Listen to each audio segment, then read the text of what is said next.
When we talk about communication, most people think it's just about talking.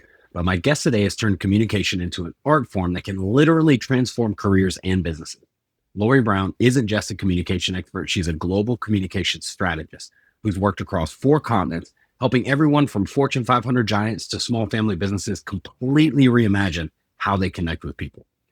Her credentials are really remarkable. She's ranked in the top 30 global communication experts, a certified speaking professional, which less than 10% of speakers ever achieve, and the author of multiple game changing books like the Greet Your Customer Manual and Brand Aid.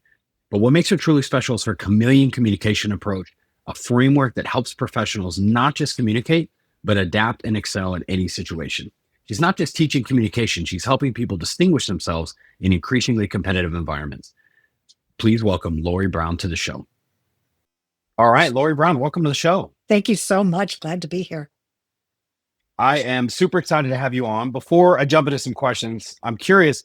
I thought I saw that you have an IMDb profile. Is that true? Have you done a little bit of acting? My career started out as an actor. So Oh, I no kidding. did training films, I did a lot of commercials, some movies. So yeah, my career is based from early on in my career as an actor. Very cool. So if anybody wants to look you up there, they can definitely find you. And yeah, it's actually some decent sized productions that you were in, Right. And which if I you thought was pretty blink, you cool. might have missed me. I Right. for part of my career, and I am sure it's my glasses, I played law professors. Just that's I look smart because I wear glasses, I guess. That's it. Well, I mean, in acting in a business, it's always good to have a niche, right? You can just be That's that one thing and exactly. you do it really well. And it's like, hey, if anybody needs a law professor, they know who to pick. That's right. That's who I am. So for anybody who isn't super familiar with you, beyond the acting, why don't you share with them who you are, what you do, how you help your clients currently? Sure. So after I stopped being an actor, I started doing communication skills training. And I've done that for over way too long, over 30 years, very long time. I work globally. And basically, my work is around helping people communicate when communication impacts the bottom line, which is pretty much always. Hmm. So I do a combination of, I do some writing, I do coaching, I do training, I do speaking, I've done keynotes. So it's that kind of wide variety. The thing that I love the most is somewhere between training and coaching. I love them both because you get to watch people change, and that feels wonderful. Yeah, I love that. And I definitely wanted to ask you because I noticed that, that on your website, it talks about the different kinds of communication. And then on top of that, you've got all the different forms. Like you just mentioned, you have one-on-one in person, you have one-on-one online, you have one-to-many in the form of coaching or a keynote. So I'm curious, like, how did you get into communication as a focus or as a skill, so to speak? I mean, it was this natural progression. So I used to do training films for the automotive group. They did a ton of training. We did more film out of Detroit than they did in Los Angeles back in the day, just in Oh, training wow. films. So in those training films, it was all around customer service. And as I started doing my own work, it really fell into customer service and then communication because presentation skills and all of that. So it was this natural progression from where I started. And I have this lucky niche that I work a lot with technical people. So people who are really smart and can use help making their communication understandable to the rest of us yahoos. Right. So so you were doing some acting and then did you just kind of land a gig as a training A lot of my work video was on person? training videos. That's just what happened in the city is that we would do Yeah. a lot of that and it was almost always around customer service. And then I started doing my own things and it just progressed from about 40 years ago when I started doing those training films. So what drew you to it? Because obviously at any point you could have decided to go a different route or stick with acting or any number of other things. So really pulled you into communication as a focus? I really think it's a place where we can make the most difference. And I love that. I love being able to impact businesses. I have a client who said through my coaching, I've saved a lot of people's jobs. So just helping them communicate in a way that can be heard without being defensive has really made an impact on quite a few businesses and their people.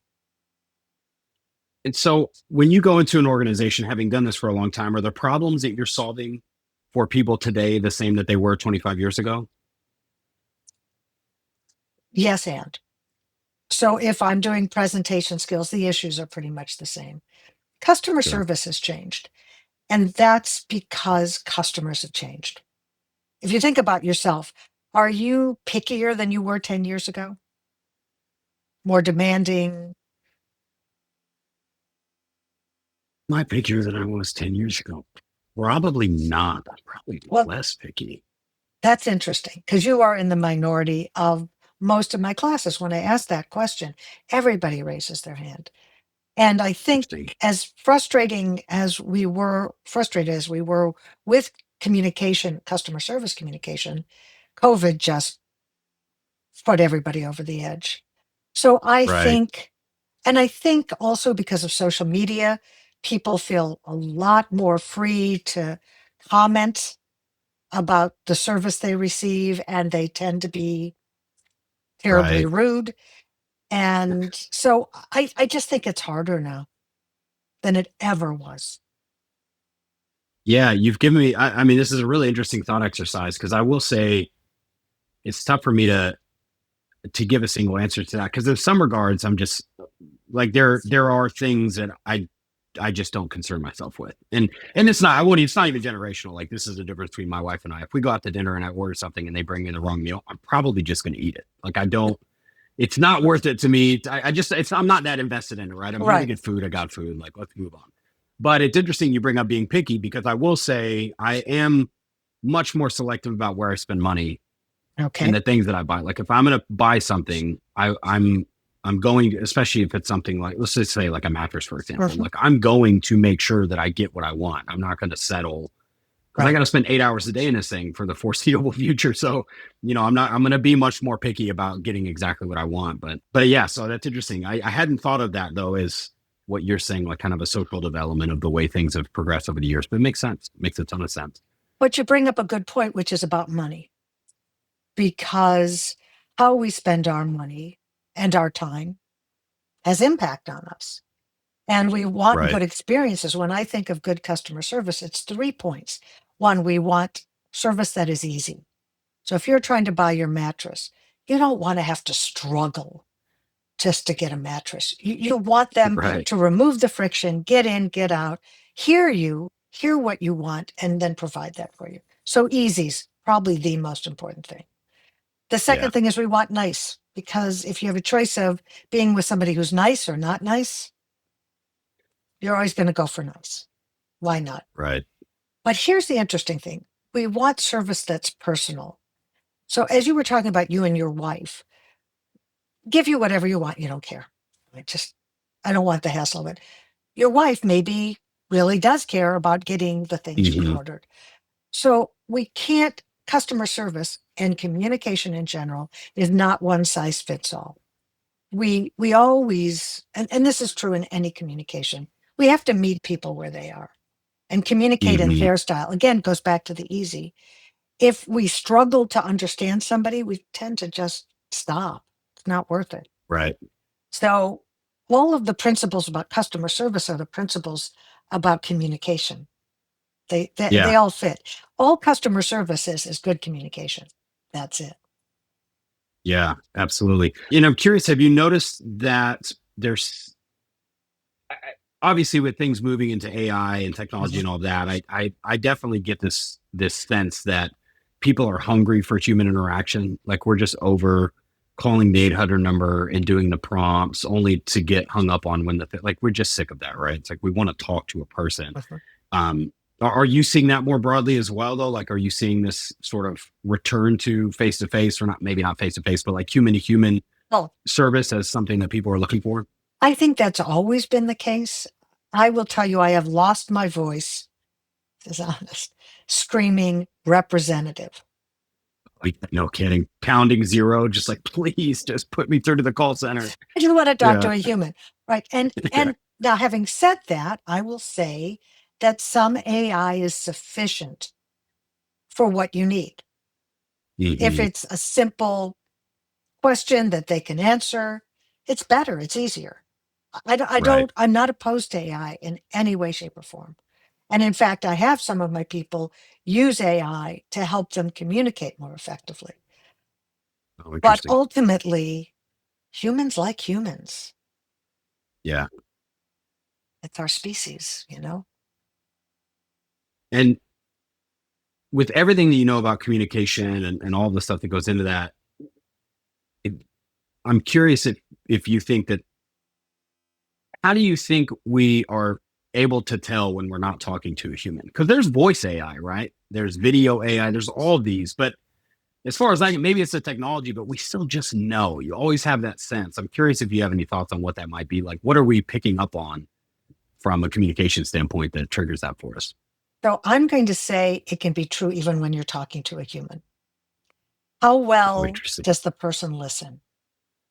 Yeah. Are they letting you know they've heard you? And by doing that, there's all sorts of ways we let someone know we've heard them. Just even the the nodding the head, Right. the repeating, the paraphrasing. When that's missing, AI or human, we don't feel heard. And if they have a good bot that can do all the signals of listening, you're not going to pick Hmm. it up.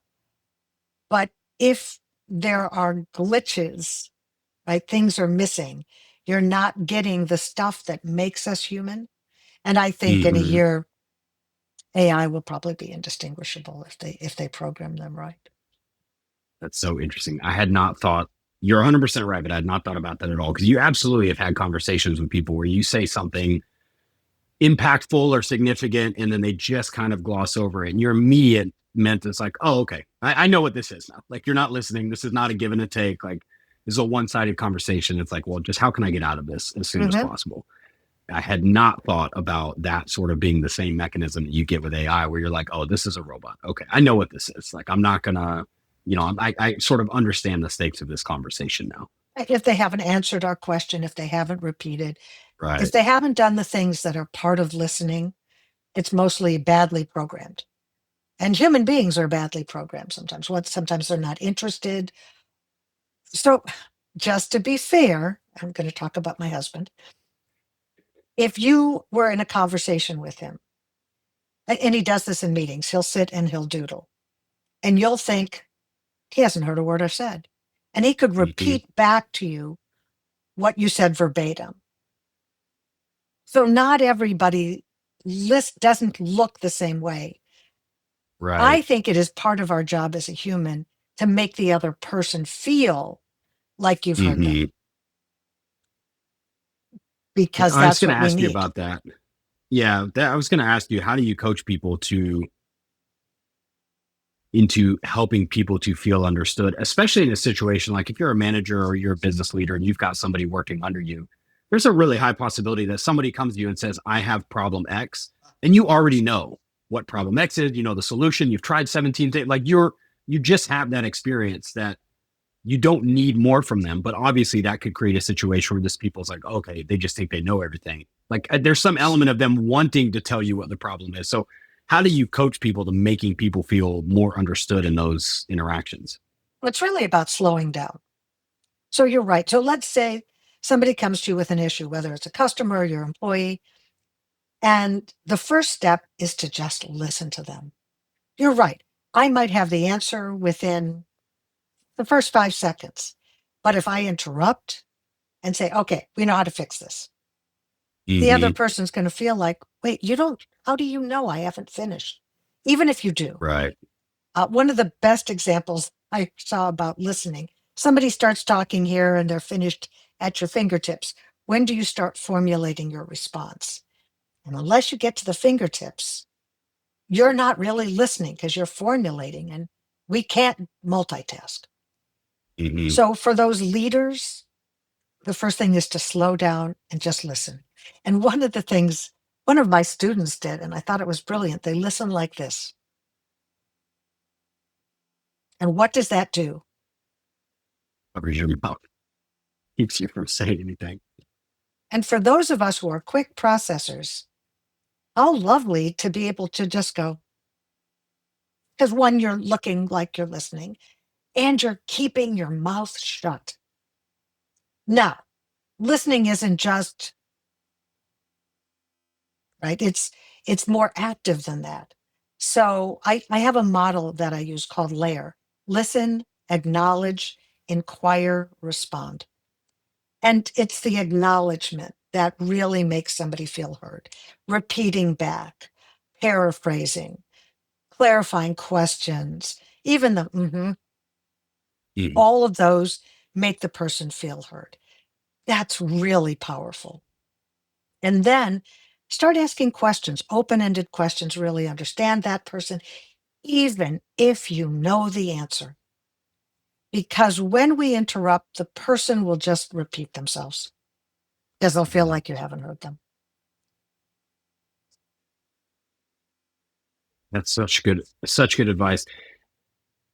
I'm curious how you mentioned a second ago having people use AI to develop some of these skills and to develop themselves. What does that look like? Is there a process there or? Yeah, I have a couple of processes. So let's say I'm helping somebody write emails that aren't as verbose, right? Because Mhm. one of my principles, I have 5 principles of good communication. One is being concise.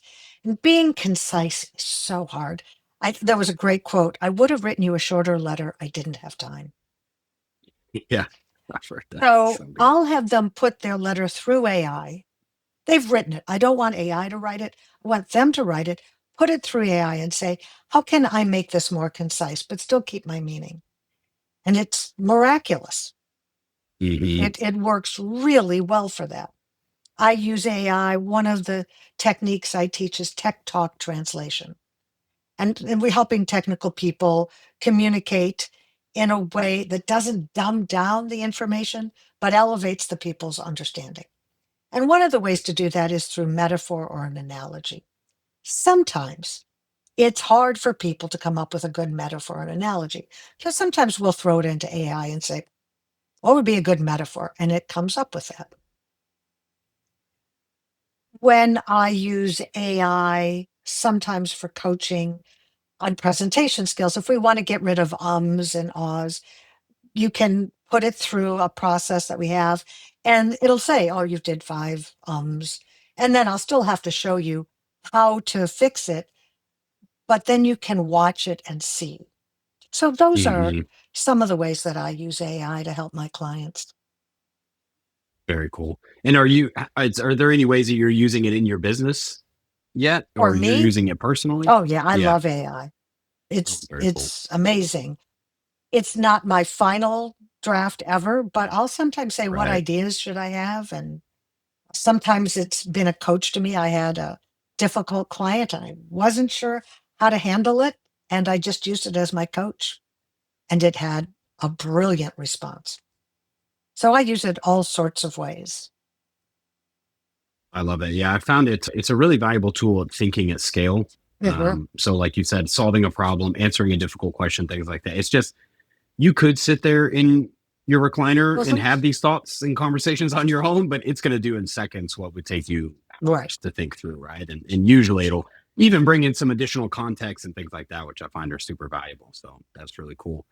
So obviously, at some point, you were doing the training videos, and then you took off on your own, and you've been doing this for what the better part of 3 decades. So that's no small feat. How have you grown the business? How have people found you? Do you do any marketing? Like, how have you gotten yourself out there and been so successful?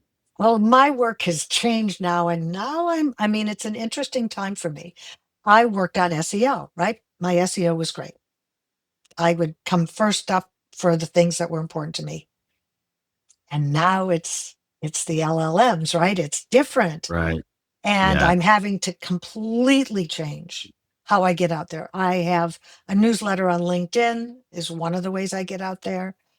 I try to have content that is loved by Chat or Claude or any of those folks. But Right. that's how it's moving into that now. And I have to Hmm. change. And it's not easy. But that's what I work on every day is how can I become more valuable for Chat or Claude to then offer me as a solution. And I am coming up, not as much as I want to, but I am. People tell me, "Oh yeah, I found you from Claude, so or Chat." Yeah. Yeah. I think it's kind of a whole new world in regards to that. I mean, everybody's figuring it out in real time. Mhm. Like, how do I get these LLMs to recognize me? But I think you've got a really good shot. I mean, I know that just as an example, proprietary formulas and frameworks and all of that, it really likes those things. And then obviously the more I think if you've already been doing SEO and you're backlinked from a lot of places, I think that helps as well, right? Because the LLMs are going to see that all roads lead to lauriebrown.com. Right. So I think that's really helpful. That's really cool. So what does your day to day look like right now? Like, do you spend most of your time coaching? Are you doing a lot of keynote speeches? Like, how do you spend Not your very time? much keynotes. After COVID, my work really changed and I did a lot of virtual. Most of my training is virtual. I still go occasionally in person, but most of it is virtual. It's less expensive for my clients and it's equally as effective because of the methodology I use. Do a lot of coaching this year has been probably more coaching than anything. What I'm spending my time on right now, and it's exciting and terrifying, and I'm creating an asynchronous class for front desk customer service. So the receptionists at doctor's offices Hmm. and vet clinics and every place. The trick is I don't like most asynchronous classes, the self-paced stuff, which is Hmm. a talking head, and then you take a quiz and then you move on to the next one because it's not how people learn. So I Right. am right now working on translating the methodology I use to be interactive and have it work self-paced. So Mm. that's I'm spending a lot of my time doing that. I'm probably going to work on another book for technical communication skills using the 5 C's model I have. So that's what keeps me busy during the day is those two sort of major projects and how to make sure that they work as well as an in-person class. Yeah, I mean, I'm curious. Can you share a little bit about how you're doing that? Like, what would the actual experience for the front desk person look like with this So it still course? would be a video, right? They'd watch a video and then I'd ask a question and then they go off and I have a participant guide where they have to write in. So they pause the video and the same way I would do it in the class, how would you handle this? And they write it out. Then we talk about it, even though they're not there. We discuss it. Right. So it's what I do in person, but they're doing it on their own. So instead of just listening to me for 10 minutes, it's broken up into activities where they have to process and think and come up with Hmm. their own solutions because nobody ever argues with their own data. So if I can Yeah. ask the right questions, it's what I do in coaching. If I ask you the right questions and have that light bulb go off for you, it's going to be far more memorable than if I say, this is hard. You have to do. Nobody learns that way. Yeah. So And fingers one thing that, crossed. yeah, yeah, yeah. I don't know if you're familiar with it, but one of the things you could potentially do too that I think would be a really interesting add-on for that would be to take a lot of the content and stuff that you usually deliver live or conversations you've had Mhm. transcripts and create like a Laurie AI. And so then after the video and the notes, they could actually type in their answer and then it'd be like answering in the class, right? They could have you come back and be like, hey, this is really good. This is not. Here's some improvements. So it'd be like them raising their hand, giving you their answer. Then you can chat. Then they go back to the video and they get their presentation part. Ooh, now you'll have to show me how to do that because that's a very cool. I do have an AI component where Yeah. it's sort of an add-on where they try out conversations with customers and get Oh, feedback. cool. But I like your idea better. And if you can show me how Yeah. to do it, I love that. Yeah. Yeah. I think I don't, I'd have to look at the tech you're using, but it should be pretty straightforward. I would imagine you've probably got more transcripts and recordings than we would know what to do with. So I think getting at the knowledge would be super easy. It Right. would just That's be how not do the we problem. make it? Yeah. Yeah, make it available to the It's user. how to So make me yeah, an we can definitely AI bot that I'll have to figure out, right. but I love Yeah, it, yeah. Robot Lori. which So is great other as an than aging human. It's like if I can right. have my bot do that, I love it. Yeah, yeah. No, absolutely. I mean, I've definitely seen. I haven't seen as many as I would have expected, but there's definitely more for coaches. I mean, if you're doing any kind of educational work, right? Mhm. It's like now I can make your knowledge available to your clients 24/7. They Right. have a quick question. Hey, what would you do about this? So anyway, yeah, fun toy to play with. We can talk about that for sure. What was I going to ask you? So as far as goals, I always like to ask people how they measure success. Like if we were to fast forward to the end of 2026, how do you know if you did it for 2026? How are you measuring success for the year in terms of your business? So just the regular work I do, I always have goals for the year and have I met those? But for me, 2026 is really going to be, have I done a good job getting this asynchronous class out into the world? Because that's a Mhm. whole different part of my business. And that's going to be very important. And then I think if I am truly focused, can I get my book done? That's, Mhm. I probably have 90% of the pieces. It's again, just putting them Right. into a form that makes sense. And can So you those would share be the two anything big about things. that book? Yeah, well, Like what it's would the be five the C's topic? of communication. So communication needs to be clear, concise, complete, correct, and compassionate. And it's whether it's face to face or if it's in an email or in a meeting. How do we make sure that our communication has those five elements? And so it will, as I picture the book, it's going to be all the ways we communicate. You know, are you presenting Mhm. to the C-suite? Are you presenting to the board of directors? Are you having a conversation with an employee? How do you make sure that those five elements are always in your communication? Okay. So I'm going to be selfish here for a few minutes. I really would love to know how do you do the compassionate piece at scale? Because it makes sense to me when you're talking one on one. Obviously, it's much easier to get a sense for how that person's feeling, to judge their reactions, and obviously to try to make sure your delivery is well received. Well, let's say you're delivering to a group of people, maybe having a difficult conversation with 10 or 15 employees. Everybody has their own experiences and lenses and biases, and also everybody's going to receive the same statement potentially 10 different ways and have their own emotions attached to it. So what do you do with that? How do you, as the deliverer, try to sort of reach everybody all at the same time? Then I might ask, is that the right method? Do you really want to deliver bad news at scale ever? You certainly Mm, never want to deliver bad news through email. right. I would argue that, let's say the bad news is that we're laying off half of our workforce or something.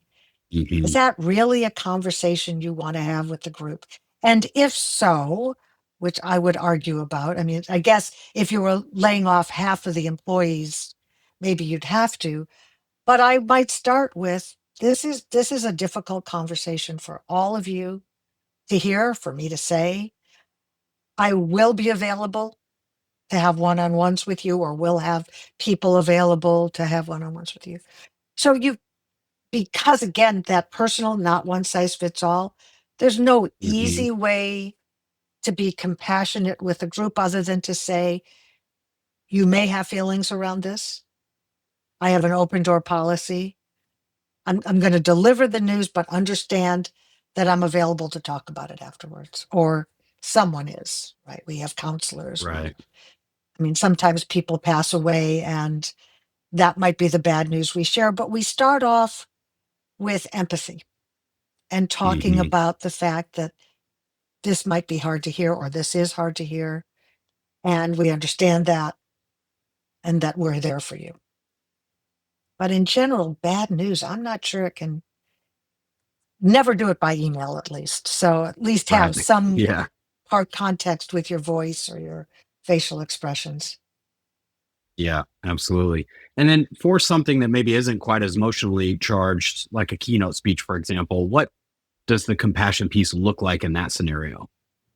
Again, it really depends on who you're speaking to, but I would say compassion in that case is understanding your audience.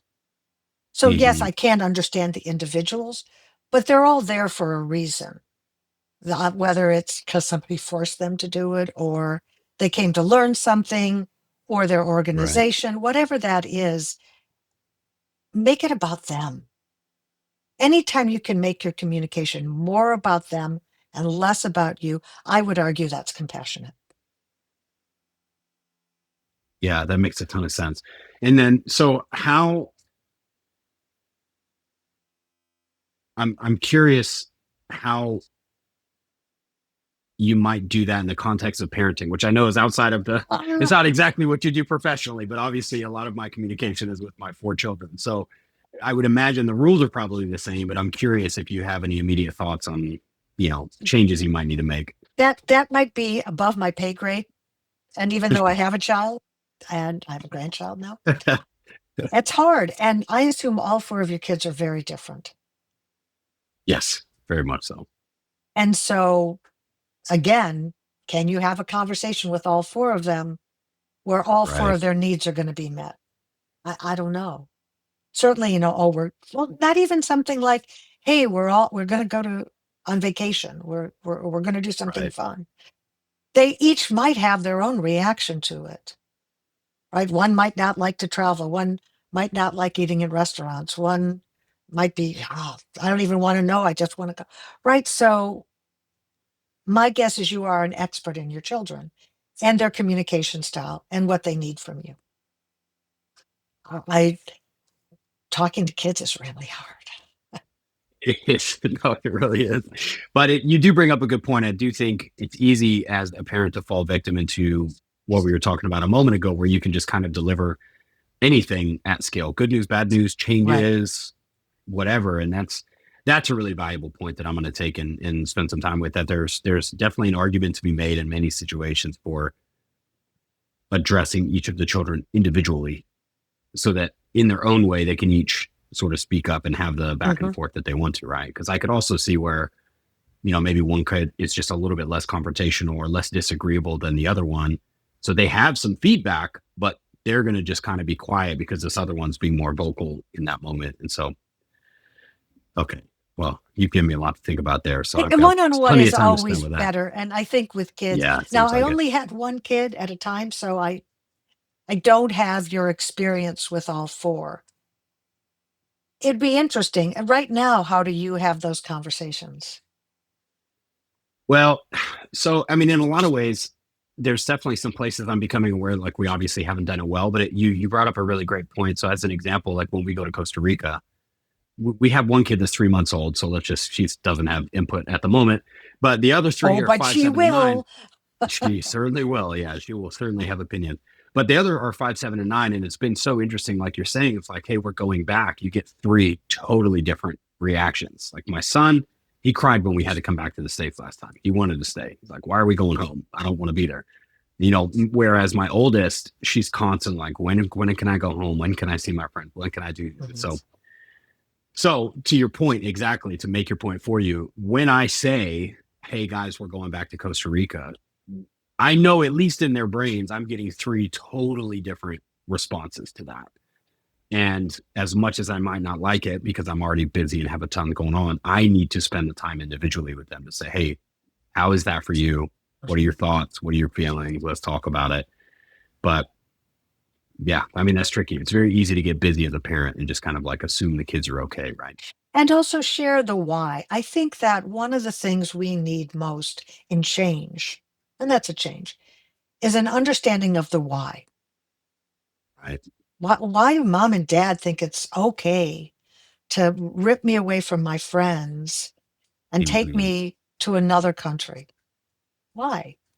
And when you have a good answer to that, that really helps everything because they want to know any leader, and I think a parent is a leader, any leader, Right. when they can explain the why of their decisions. So it doesn't, I mean, it could feel extraordinarily random, that we're going to go to Costa Rica. It's just like, what were they Right. thinking? But when you can explain why you made this choice, how it benefits them, whether they understand it or not, and benefits are really, and I'm going to talk about this as a sales pitch. You're making a sales pitch to your kids, whether or not they have the choice not to buy what you're selling, Right. you're Yeah. selling Yeah. it. And so when we can personalize the benefits to them, how they individually will be better off because of your decision. And if you can't think of a reason, should you be going? I mean, I know you're going, but it's Right. those are Yeah. those are the kinds Yeah. of Yeah. things that when you struggle with the why of it, that's going to be important. Yeah. That makes a ton of sense.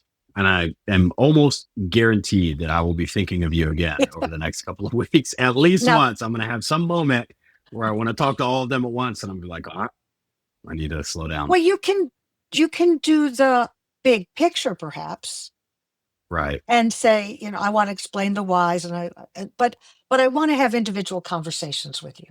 So I think Yeah. that's fine. And if you'd like me to go with you, I am available. So it sounds great, and you don't even have to sell me You on might it. be with my son. Yeah. You might not ever come back. You might be this down there with my son.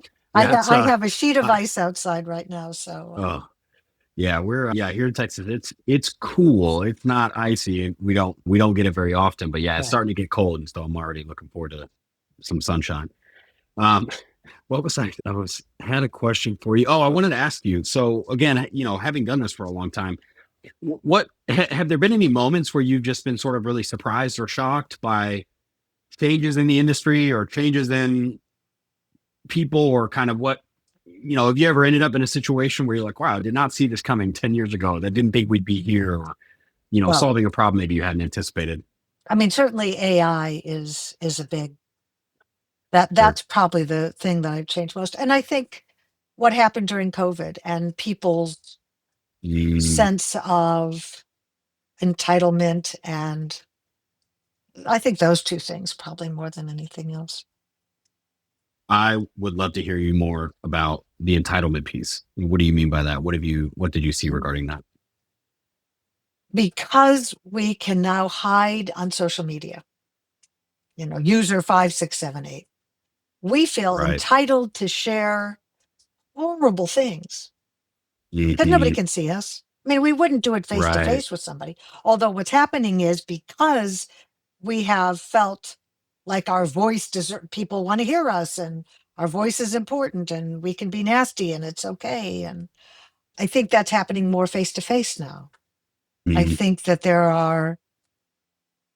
it's the thing that makes me the saddest about communication these days is how Hmm. nasty it is. And Yeah, I'm not okay with that. I don't think we are entitled to be mean to each other or to say nasty things to each other. I think we've lost the ability to disagree without being disagreeable. for sure. And I couldn't agree with you more, which is part of the reason I asked about it. But I love what you said about, I think entitlement is the best word for it. But I do think, and I've had this conversation a couple of times now on the podcast, is that for reasons that are probably varied, it seems like we don't hear the argument. We immediately, we don't judge the argument. We start judging the character of the person we think we're talking to. right. So it doesn't matter if what you're making is an extremely salient point that would make my life better. If you are in a box or label that I disagree with, I can dehumanize you. So it's like, well, you don't get a right to have an opinion about this because you're Christian or Jewish or Muslim or Democrat or Republican or black or white or vegan or paleo. It doesn't matter. It's like we've kind of got this laziness mechanism, which I recognize as a survival instinct to some degree, but it's like, oh, you're a Christian. I know everything I need to know about you. I don't need to hear anything you have to say about that because I already know who you are. I've got you pegged. It's like, really? In your 30 to 45 years on this planet, every single, like, it just, the arrogance in that is Mhm. crazy to me. And I don't even know that people know that they're doing it, but your point about COVID is very well heard. I definitely saw this uptick. I Mhm. mean, you saw it almost immediately. It's like COVID happened, and 2 months later, people are like, the science is settled. It's like, well, wait a minute. Yeah. Like, we have a novel virus we've never seen before, and 2 months in, everybody's got the answers. I'm like, I want your confidence. I don't know how you got so confident in that. So Well, part of that Yeah, is it's because of really how our interesting. brain works.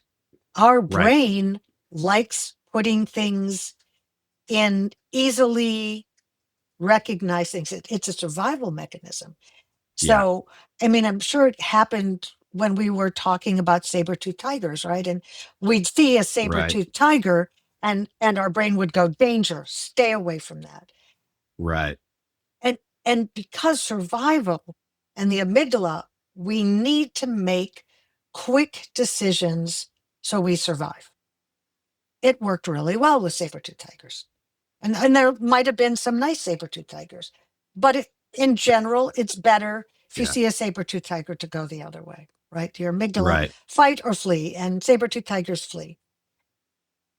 But our brains are wired to make quick decisions that are easy in order to save ourselves.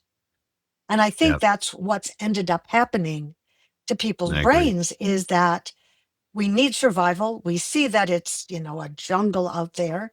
And so if I can decide because you are X and Y, I don't need to know more. I know your danger and I'm either going to fight you or I'm going to run.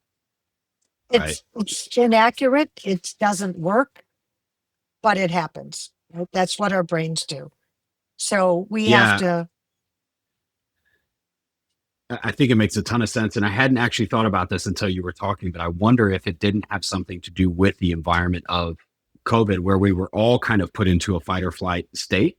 Like we didn't really know what's going to happen. How the lockdowns, are they going to last forever? Are we going to lose 50% of the population? Like there was a lot of kind of unknown. And so I could see where in that moment our brain is very quickly like, I need some certainty. I need to be able to very quickly decide like threat or not threat. And so I'm just going to start labeling things in my world because I have this sort of chaotic cloud over here that I can't do anything about. And so I hadn't thought about that, but I wonder if just kind of the social environment of it had made people more prone to those snap amygdala decisions about things that maybe otherwise they wouldn't. Wouldn't have yet. Yeah. Yeah. Interesting. Well, I hope we get back the other way for sure. I mean, I would love to I don't be able to know. have nuanced conversations again and, disagree agreeably, like you said. I think I think each individual that's not going to be a group thing. I Yeah, for think sure. we have to work very hard at being able to listen without judgment. We learn a lot when we do that. It's hard because your brain is Yeah. like, wait, they're an Right. X. I know how X's feel. And X's are a Yeah. danger to me. So I've got to watch out. So I think we're going to have to make an effort as humans to be more human. I couldn't agree more. Nothing to add to that. Well, Laurie, this has been such a fun conversation. We really went everywhere, which is always the most exciting type of conversation. But I know we're coming up on time and I want to be respectful of your schedule, but I do want to give you a chance to let people know where to find you, if they want to get involved or get engaged, where would you send them and what do you want them to do next? Great. So you can find me. It's very easy. LaurieBrown.com, LAURIE, Brown.com. All my classes are there. And here's the thing, if you just want to talk about any of these ideas, just reach out to me. Don't worry about, well, I can't afford her. I love helping people. And oftentimes it's just let's have a 15-minute conversation. And if I can help you fix something, I'm more than happy to. It's one of the great things about being older is that I can give stuff away at this point. It's nice. Right. And I love to do that. And I love hearing from folks. And does this resonate? Or boy, did I have an issue with, and if you could just help me with it, I'd be happy to do that. That's fantastic. Well, we'll make sure that we have links to all that stuff in the show notes as well so people can find you. And again, I just want to thank you so much. This was a blast, Laurie. I really appreciate you coming on. So I'd want to give you feedback, even though you didn't ask. You are amazing at what you do because you are an exceptional listener. And it's so much fun to talk to you because it's just a great conversation. And I really appreciate that. And I appreciate you. So thank you. You bet. That's so generous. Thank you so much. I really appreciate that. You have my email. So let me know when I go to Costa Rica. For sure. Take care. Thank you. Thanks, Laurie.